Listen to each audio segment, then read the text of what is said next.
हे बघा, आपण नीलपद्मला आहोत आणि इथे बघू शकाल सुंदर ज्याने कोणी एजन्सीने बांधला आहे. सुंदर रस्ता आहे, सिमेंटचा रोड, सगळं छान केलं आहे. बट हा एक छोटासा पॅच सोडला आहे. हे बघा, हां, नीलपद्म माहिती असेल, स्विमिंग पूल आहे. इकडे लहान लहान मुलं येतात. लहान मुलं जर चुकून मागून इकडे गेले आणि जर काही झालं तर मग आपण दोष कोणाला देत बसणार. हा एवढा प्रश्न आम्हाला कोणाच्या चुका दाखवायच्या नाही आहेत. बट हे चुकीचं आहे, कारण असं करणं बरोबर नाही आहे. लहान मुलं असो, म्हातारे असो, बघा इथे पण असं आहे, लहान मुलं असो, म्हातारे असो, जर काही झालं तर कोणाच्या जीवाला धोका आहे, म्हणून थोडं वाईट वाटतं. तर ज्यांनी कोणी एजन्सीनी केलं असेल त्यांनी प्लीज लवकर येऊन हे रिपेअर करावं आणि एक छान स्वच्छ ठेवावं, आहे की नाही. आपण आपल्या घरी पण असंच काही केलं तर आवडेल का?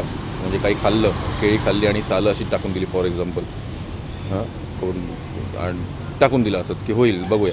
पण तोपर्यंत जर आपले आईवडील, बायको, नवरा जर पडले तर आवडेल का तुम्हाला? नाही ना.